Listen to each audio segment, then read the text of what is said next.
July, Ambrose Bierce. Brought to you by BunnySlippers.com. Check out their brand new Dino sound slippers. Slippers that make a roaring sound every 3 steps. Made with greenish, scaly fabric, soft plush uppers, foam footbeds, and non-slip grips on the soles.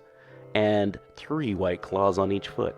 One size fits most, up to women's 10.5, men's 8. Footbed measures 10.5 inches. Check out Dave's Corner of the Universe every last Tuesday of the month, part of our monthly Cthulhu Mythos and other weirdness episodes, or go to his blog at davescorneroftheuniverse.wordpress.com. Also join us later this month when we talk to writer Rami Ungar about his next novel, Rose, which should be out on Amazon right now. You can check the show notes to find out where you can get a copy, or check out the reviews for that. I really like it. It's hard to describe, but it would make a really good manga. It's biological body horror. There's spellcasting elements in it. There's elemental spirits. It's pretty cool stuff. And you can find out more about him by going to Rami Ungar, the writer, and that is RAMIUNGAR, thewriter.com. Special thanks to all of my guests this month. If you want to be a guest on PGTTCM or Black Clock due to your hobbies or professions in academia, arts, literature, relating to weird fiction, gothic, horror, Old English, any of that fun stuff, folklore, Cthulhu Mythos, weird fiction, horror in general, contact us and we'll see what we can do. pgttcm.com/contact to get a hold of us. Black Clock Audio Tales is a daily podcast that reads you a story, either a chapter of a novel or a whole short story. Join us in our exploration of old ghost stories, supernatural fiction, horror tales, folk tales, fantasy, gothic horror, weird fiction, and cosmic horror. And don't forget to join us for our monthly show about the Cthulhu Mythos. Look for our podcast wherever you find your podcasts. We suggest Podbean, Apple Podcasts, or Stitcher. Find us on the web at pgttcm.com and Black Clock Audio on Instagram and Facebook. We've got PGTTCM on Twitter and Black Clock Audio Tales on YouTube. Check out People's Guide to the Cthulhu Mythos on the last Tuesday of each month. Check out our new website at pgttcm.com. Edited by Daniel Spitzer, music by Kevin MacLeod. Produced at Badger's Drift Studio in beautiful North Portland. The Death of Halpin Frasier from Can Such Things Be? By Ambrose Bierce. Part 1. For by death is wrought greater change than hath been shown, whereas in general the spirit that removed cometh back upon occasion, and is sometimes seen of those in flesh, appearing in the form of the body it bore. Yet it hath happened that the veritable body without the spirit hath walked. And it is attested of those encountering who have lived to speak thereon, that a lish so raised up hath no natural affection, nor remembrance thereof, but only hate. Also it is known that some spirits which in life were benign, become by death evil altogether. Hali.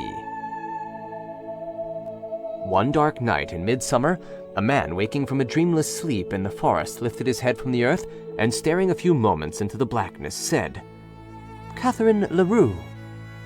He said nothing more. No reason was known to him why he should have said so much. The man was Halpin Frasier. He lived in St. Helena, but where he lives now is uncertain, for he is dead. One who practices sleeping in the woods with nothing under him but the dry leaves and the damp earth, and nothing over him but the branches from which the leaves have fallen, and the sky from which the earth has fallen, cannot hope for great longevity, and Frasier had already attained the age of 32. There are persons in this world, millions of persons, and far and away the best persons who regard that as a very advanced age. They are the children. To those who view the voyage of life from the port of departure, the bark that has accomplished any considerable distance appears already in close approach to the farther shore. However, it is not certain that Halpin Frasier came to his death by exposure. He had been all day in the hills west of the Napa Valley, looking for doves and such small game as was in season. Late in the afternoon it had come on to be cloudy, and he had lost his bearings, and although he had only to go always downhill, everywhere the way to safety when one is lost, the absence of trails had so impeded him that he was overtaken by night while still in the forest. Unable in the darkness to penetrate the thickets of manzanita and other undergrowth, utterly bewildered and overcome with fatigue, he had lain down near the root of a large madroño and fallen into a dreamless sleep. It was hours later, in the very middle of the night, that one of God's mysterious messengers, gliding ahead of the incalculable host of his companions, sweeping westward with the dawn line, pronounced the awakening word in the ear of the sleeper, who sat upright and spoke, he knew not why, a name he knew not whose. Halpin Frasier was not much of a philosopher, nor a scientist. The circumstance that, waking from a deep sleep at night in the midst of a forest, he had spoken aloud a name that he had not in memory and hardly had in mind did not arouse an enlightened curiosity to investigate the phenomenon. He thought it odd, and with a little perfunctory shiver, as if in deference to a seasonal presumption that the night was chill, he lay down again and went to sleep. But his sleep was no longer dreamless. He thought he was walking along a dusty road that showed white in the gathering darkness of a summer night. Whence and whither it led, and why he traveled it, he did not know, though all seemed simple and natural, as is the way in dreams. For in the land beyond the bed, surprises cease from troubling, and the judgment is at rest. Soon as he came to a parting of the ways, leading from the highway was a road less traveled, having the appearance indeed of having been long abandoned, because he thought it led to something evil. Yet he turned into it without hesitation, impelled by some imperious necessity. As he pressed forward, he became conscious that his way was haunted by invisible existences, whom he could not definitely figure to his mind. From among the trees on either side he caught broken and incoherent whispers in a strange tongue, which yet he partly understood. They seemed to him fragmentary utterances of a monstrous conspiracy against his body and soul. It was now long after nightfall, yet the interminable forest through which he journeyed was lit with a wan glimmer having no point of diffusion, for in its mysterious illumination nothing cast a shadow. A shallow pool in the guttered depression of an old wheel rut, as from a recent rain, met his eye with a crimson gleam. He stooped and plunged his hand into it. It stained his fingers. It was blood. Blood, he then observed, was about him everywhere. The weeds growing rankly by the roadside showed in it blots and splashes on their big, broad leaves. Patches of a dry dust between the wheelways were pitted and spattered as with a red rain. Defiling the trunks of the trees were broad immaculations of crimson, and blood dripped like dew from their foliage. All this he observed with a terror which seemed not incompatible with the fulfillment of a natural expectation. It seemed to him that it was all in expiation of some crime, which, though conscious of his guilt, he could not rightly remember. To the menaces and mysteries of his surroundings, the consciousness was an added horror. Vainly he sought by tracing life backward in memory to reproduce the moment of his sin. Scenes and incidents came crowding tumultuously into his mind, one picture effacing another or commingling with it in confusion and obscurity, but nowhere could he catch a glimpse of what he sought. The failure augmented his terror. He felt as one who has murdered in the dark, not knowing whom nor why. So frightful was the situation, the mysterious light burned with so silent and awful a menace. The noxious plants, the trees that by common consent are invested with a melancholy or baleful character, so openly in his sight conspired against his peace. From overhead and all about came so audible and startling whispers, and the sighs of creatures so obviously not of earth, that he could endure it no longer, and with a great effort to break some malign spell that bound his faculties to silence and inaction, he shouted with the full strength of his lungs. His voice, broken it seemed, into an infinite multitude of unfamiliar sounds, went babbling and stammering away into the distant reaches of the forest, died into silence, and all was as before. But he had made a beginning at resistance, and was encouraged. He said, "I will not submit unheard. There may be powers that are not malignant traveling this accursed road. I shall leave them a record and an appeal. I shall relate my wrongs, the persecutions that I endure. I, a helpless mortal, a penitent, an unoffending poet." Halpin Frasier was a poet only as he was a penitent in his dreams. Taking from his clothing a small red leather pocketbook, one half of which was leaved for memoranda, he discovered that he was without a pencil. He broke a twig from a bush, dipped it into a pool of blood, and wrote rapidly. He had hardly touched the paper with the point of his twig when a low, wild peal of laughter broke out at a measureless distance away, and growing even louder, seemed approaching even nearer, a soulless, heartless, and unjoyous laugh, like that of the loon, solitary by the lakeside at midnight, a laugh which culminated in an unearthly shout close at hand, then died away by slow gradations, as if the accursed being that uttered it had withdrawn over the verge of the world whence it had come. But the man felt that this was not so, that it was nearby and had not moved. A strange sensation began slowly to take possession of his body and his mind. He could not have said which, if any, of his senses was affected. He felt it rather as a consciousness, a mysterious mental assurance of some overpowering presence, some supernatural malevolence different in kind from the invisible existences that swarmed about him and superior to them in power. He knew that it had uttered that hideous laugh, and now it seemed to be approaching him from what direction he did not know and dared not conjecture. All his former fears were forgotten or merged in the gigantic terror that now held him in the thrall. Apart from that, he had but one thought: to complete his written appeal to the benign powers who, traversing the haunted wood, might sometime rescue him if he should be denied the blessing of annihilation. He wrote with terrible rapidity, the twig in his fingers rilling blood without renewal, but in the middle of a sentence his hand denied their service to his will, his arms fell to his sides, the book to the earth, and powerless to move or cry out, he found himself staring into the sharply drawn face and blank, dead eyes of his own mother, standing white and silent in the garments of the grave. Part 2. In his youth, Halpin Frasier had lived with his parents in Nashville, Tennessee. The Frasers were well-to-do, having a good position in such society as had survived the wreck wrought by Civil War.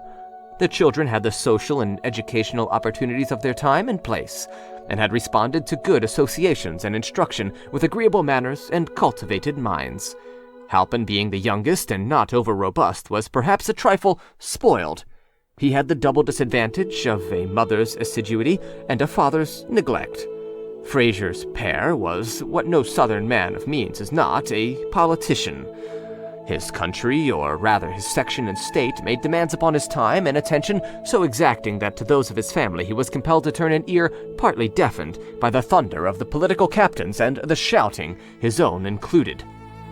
Young Halpin was of a dreamy, indolent, and rather romantic turn, somewhat more addicted to literature than law, the profession to which he was bred. Among those of his relations who professed the modern faith of heredity, it was well understood that in him the character of the late Myron Bayne, a maternal great-grandfather, had revisited the glimpses of the moon, by which orb Bayne had in his lifetime been sufficiently affected to be a poet of no small colonial distinction. If not specially observed, it was observable that while a Frasier, who was not the proud possessor of a sumptuous copy of the ancestral poetical works, printed at the family expense, and long ago withdrawn from an inhospitable market, was a rare Frasier indeed.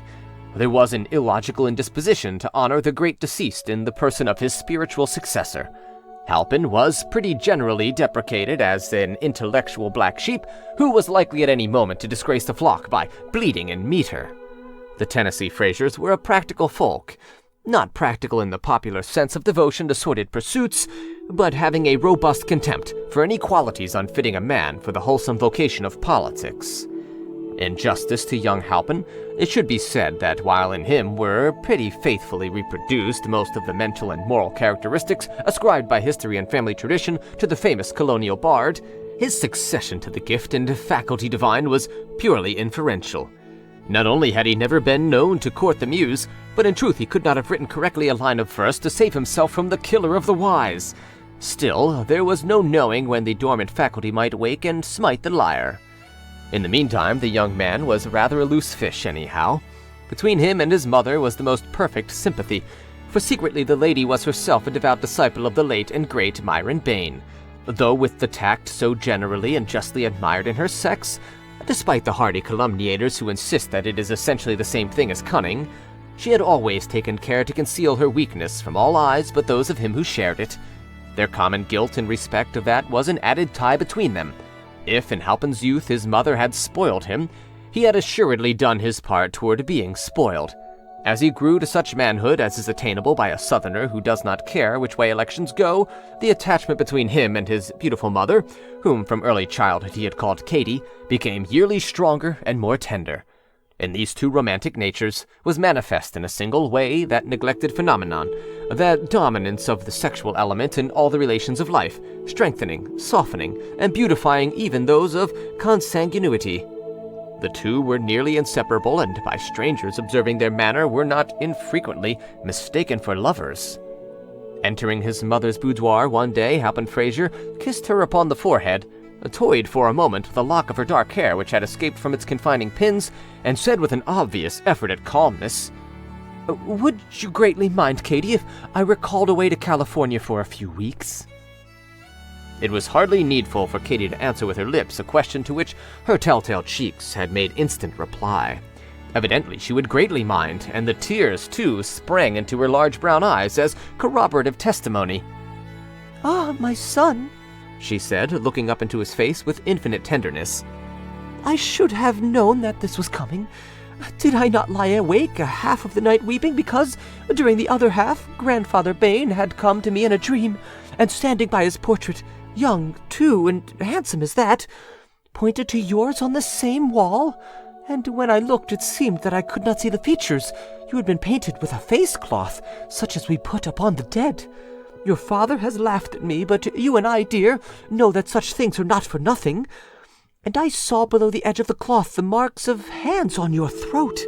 Forgive me, but we have not been used to keep such things from each other. Perhaps you have another interpretation. Perhaps it does not mean that you will go to California, or maybe you will take me with you." It must be confessed that this ingenious interpretation of the dream in the light of newly discovered evidence did not wholly commend itself to the son's more logical mind. He had, for the moment at least, a conviction that it foreshadowed a more simple and immediate, if less tragic, disaster than a visit to the Pacific coast.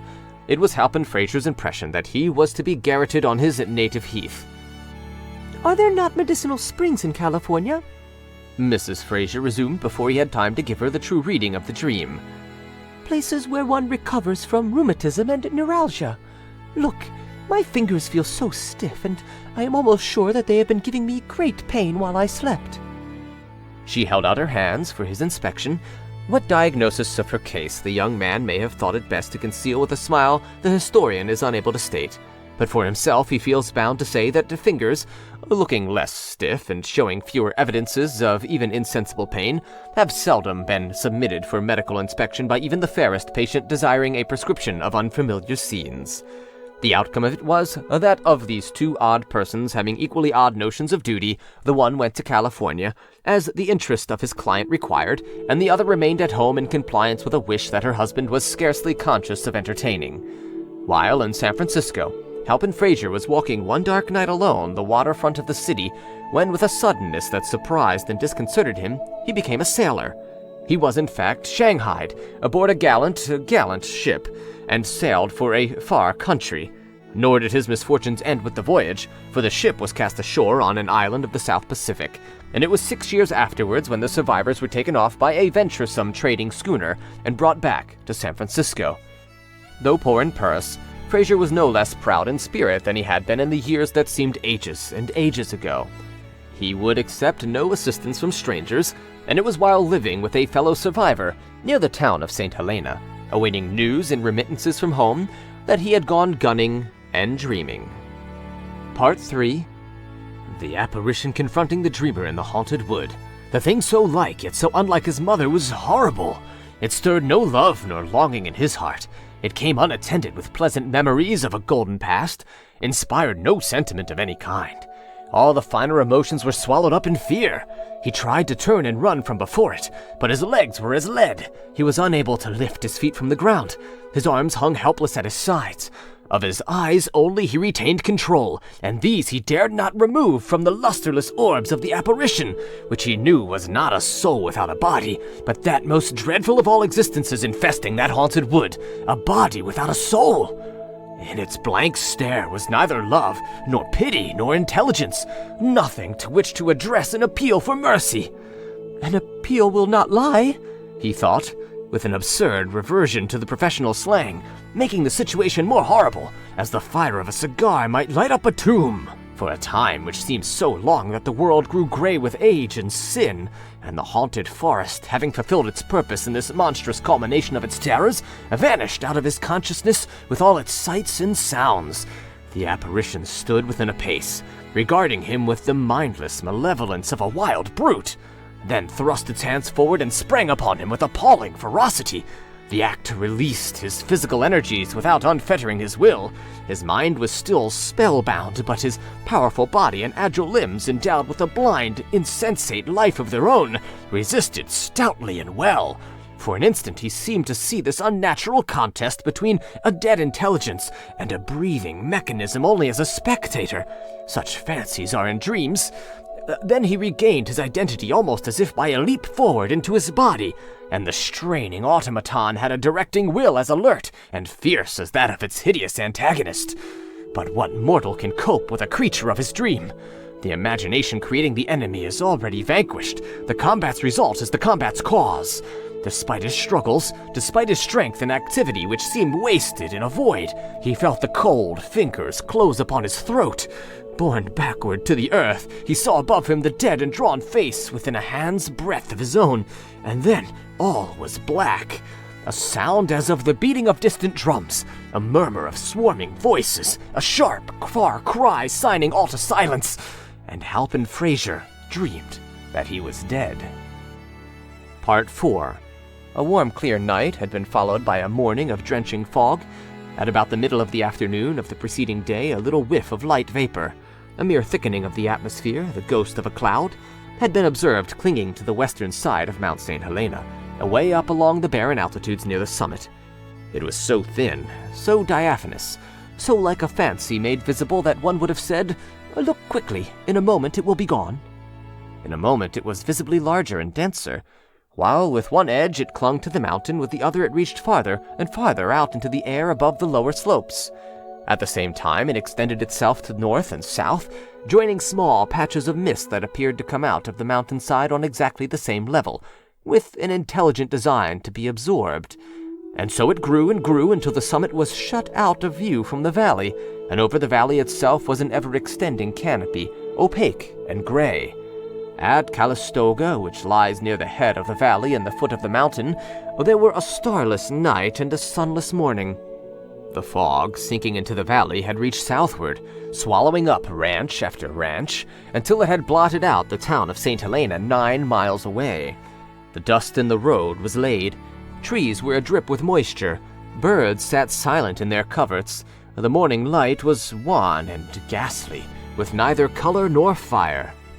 2 men left the town of St. Helena at the first glimmer of dawn and walked along the road northward up the valley towards Calistoga. They carried guns on their shoulders, yet no one having knowledge of such matters could have mistaken them for hunters of bird or beast. They were a deputy sheriff from Napa and a detective from San Francisco, Hulker and Jarlson respectively. Their business was manhunting. "How far is it?" inquired Hulker as they strode along, their feet stirring white the dust beneath the damp surface of the road. "The White Church. Only a half-mile further," the other answered. "By the way," he added, "it is neither white nor a church. It is an abandoned schoolhouse, gray with age and neglect. Religious services were once held in it, when it was white, and there is a graveyard that would delight a poet. Can you guess why I sent for you and told you to come healed?" "Oh, I have never bothered you about things of that kind. I've always found you communicative when the time came. But if I may hazard a guess, you want me to help you arrest one of the corpses in the graveyard." "You remember Branscombe?" said Jarlson, treating his companion's wit with the inattention that it deserved. "The chap who cut his wife's throat? I ought. I wasted a week's work on him and had my expenses for my trouble. There is a reward of $500, but none of us ever got a sight of him. You don't mean to say—" "Yes, I do. He has been under the noses of you fellows all the time. He comes by night to the old graveyard at the White Church." "The devil! That's where they buried his wife." "Well, you fellows might have had sense enough to suspect that he would return to her grave sometime." "The very last place that anyone would have expected him to return to." "But you had exhausted all the other places. Learning your failure at them, I laid for him there." "And you found him?" "Damn it, he found me. The rascal got the drop on me, regularly held me up and made me travel. It's God's mercy that he didn't go through me. Oh, he's a good one, and I fancy the half of that reward is enough for me, if you're needy." Holker laughed good-humoredly and explained that his creditors were never more importunate. "I wanted merely to show you the ground and arrange a plan with you," the detective explained. "I thought it was as well for us to be healed, even in daylight." "The man must be insane," said the deputy sheriff. "The reward is for his capture and conviction. If he's mad, he won't be convicted." Mr. Holker was so profoundly affected by that possible failure of justice that he involuntarily stopped in the middle of the road, then resumed his walk with abated zeal. "Well, he looks it," assented Jarlson. "I'm bound to admit that a more unshaven, unshorn, unkempt, and on-everything wretch I never saw outside the ancient and honorable order of tramps. But I've gone in for him, and I can't make up my mind to let go. There's glory in it for us anyhow. Not another soul knows that he is this side of the Mountains of the Moon." "All right," Holker said. "We will go and view the ground." And he added, in the words of a once favorite inscription for tombstones, "Where you must shortly lie. I mean, if old Branscombe ever gets tired of you and your impertinent intrusion. By the way, I heard the other day that Branscombe was not his real name." "What is it?" "I can't recall. I had lost all interest in the wretch, and it did not fix itself in my memory. Something like Pardee. The woman whose throat he had the bad taste to cut was a widow when he met her. She had come to California to look up some relatives. There are persons who will do that sometimes, but you know all that." "Naturally." "But not knowing the right name, by what happy inspiration did you find the right grave? The man who told me what the name was said it had been cut on the headboard." "I don't know the right grave."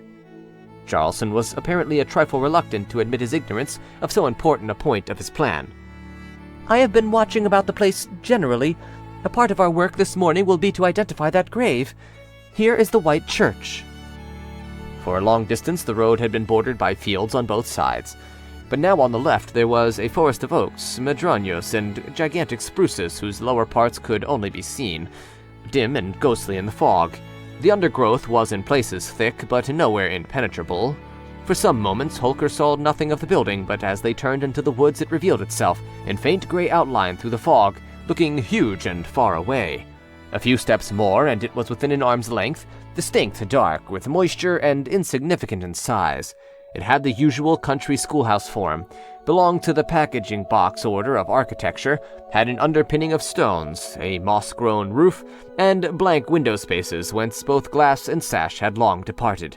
It was ruined, but not a ruin, a typical Californian substitute for what are known to be guidebookers abroad as monuments of the past. With scarcely a glance at this uninteresting structure, Jarlson moved on into the dripping undergrowth beyond. "I will show you where he held me up," he said. "This is the graveyard." Here and there among the bushes were small enclosures containing graves, sometimes no more than one. They were recognized as graves by the discolored stones or rotting boards at head and foot, leaning at all angles, some prostrate, by the ruined picket fences surrounding them, or infrequently by the mound itself showing its gravel through the fallen leaves. In many instances, nothing marked the spot where lay the vestiges of some poor mortal, who, leaving a large circle of sorrowing friends, had been left by them in turn, except a depression in the earth more lasting than that in the spirits of the mourners. The paths, if any paths had been, were long obliterated. Trees of a considerable size had been permitted to grow up from the graves and thrust aside with root or branch the enclosing fences. Over all was that air of abandonment and decay which seems nowhere so fit and significant as in a village of the forgotten dead. As the two men, Jarlson leading, pushed their way through the growth of young trees, that enterprising man suddenly stopped and brought up his shotgun to the height of his breast, uttered a low note of warning, and stood motionless, his eyes fixed upon something ahead. As well as he could, obstructed by brush, his companion, though seeing nothing, imitated the posture and so stood, prepared for what might ensue. A moment later, Jarlson moved cautiously forward, the other following. Under the branches of an enormous spruce lay the dead body of a man. Standing silent above it, they noted such particulars as first strike the attention: the face, the attitude, the clothing. whatever most promptly and plainly answers the unspoken question of a sympathetic curiosity. The body lay upon its back, the legs wide apart. One arm was thrust upward, the other outward, but the latter was bent acutely, and the hand was near the throat. Both hands were tightly clenched. The whole attitude was that of desperate but ineffectual resistance to... what? Nearby lay a shotgun and a game bag, through the meshes of which was seen the plumage of shot birds. All about were evidences of a furious struggle. Small sprouts of poison oak were bent and denuded of leaf and bark. Dead and rotting leaves had been pushed into heaps and ridges on both sides of the legs by the action of other feet than theirs. Alongside the hips were unmistakable impressions of human knees. The nature of the struggle was made clear by a glance at the dead man's throat and face. While breast and hands were white, those were purple, almost black. The shoulders lay upon a low mound, and the head was turned back at an angle otherwise impossible, the expanded eyes staring blankly backward in a direction opposite to that of the feet. From the froth filling the open mouth, the tongue protruded, black and swollen. The throat showed horrible contusions, not mere finger marks, but bruises and lacerations wrought by two strong hands that must have buried themselves in the yielding flesh, maintaining their terrible grasp until long after death. Breast, throat, face were wet. The clothing was saturated. Drops of water, condensed from the fog, studded the hair and mustache. All this the two men observed without speaking, almost at a glance. Then Holker said, "Poor devil, he had a rough deal." Jarlson was making a vigilant circumspection of the forest, his shotgun held in both hands and at full cock, his finger upon the trigger. "The work of a maniac," he said, without withdrawing his eyes from the enclosing wood. "It was done by Branscombe, Pardee." Something half hidden by the disturbed leaves on the earth caught Holker's attention. It was a red leather pocketbook. He picked it up and opened it. It contained leaves of white paper for memoranda, and upon the first leaf was the name, Halpin Fraser. Written in red on several succeeding leaves, scrawled as if in haste and barely legible, were the following lines which Holker read aloud, while his companion continued scanning the dim gray confines of their narrow world, and hearing matter of apprehension in the drip of water from every burdened branch. "Enthralled by some mysterious spell I stood in the lit gloom of an enchanted wood. The cypress there and myrtle twined their boughs, significant in baleful brotherhood. The brooding willow whispered to the yew beneath the deadly nightshade, and the rue, with immortelles self-woven into strange funereal shapes and horrid nettles grew. No song of bird nor any drone of bees, nor light leaf lifted by the wholesome breeze. The air was stagnant all, and silence was a living thing that breathed among the trees. Conspiring spirits whispered in the gloom, half heard the stilly secrets of the tomb. With blood the trees were all adrip, the leaves shone in the witchlight with a ruddy bloom. I cried aloud, the spell unbroken still rested upon my spirit and my will. Unsouled, unhearted, hopeless and forlorn, I strove with monstrous presages of ill. At last, the viewless." Holker ceased reading. There was no more to read. The manuscript broke off in the middle of a line. "That sounds like Bane," said Jarlson, who was something of a scholar in his way. He had abated his vigilance and stood looking down at the body. "Who's Bane?" Holker asked rather incuriously. "Myron Bane, a chap who flourished in the early years of the nation, more than a century ago. Wrote mighty dismal stuff. I have his collected works. That poem is not among them, but it must have been omitted by mistake." "It is cold," said Holker. "Let us leave here. We must have up the coroner from Napa." Jarlson said nothing, but made a movement in compliance. Passing the end of the slight elevation of earth upon which the dead man's head and shoulders lay, his foot struck some hard substance under the rotting forest leaves, and he took the trouble to kick it into view. It was a fallen headboard, and painted on it were the hardly decipherable words, "Catherine LaRue." "LaRue! LaRue!" exclaimed Holker, with sudden animation. "Why, that is the real name of Branscombe, not Pardee! And bless my soul, how it all comes to me! The murdered woman's name had been Fraser!" "There is some rascally mystery here," said Detective Jarlson. "I hate anything of that kind." There came to them out of the fog, seemingly from a great distance, the sound of a laugh, a low, deliberate, soulless laugh, which had no more of joy than that of a hyena night prowling in the desert, a laugh that rose by slow gradation, louder and louder, clearer, more distinct and terrible, until it seemed barely outside the narrow circle of their vision, a laugh so unnatural, so unhuman, so devilish, that it filled those hardy manhunters with a sense of dread unspeakable. They did not move their weapons, nor think of them. The menace of that horrible sound was not of the kind to be met with arms. As it had grown out of silence, so it died away. From a culminating shout which had seemed almost in their ears, it drew itself away into the distance, until its failing notes, joyless and mechanical to the last, sank to silence at a measureless remove. End of The Death of Halpin Fraser. Recording by John Van Stan, Savannah, Georgia.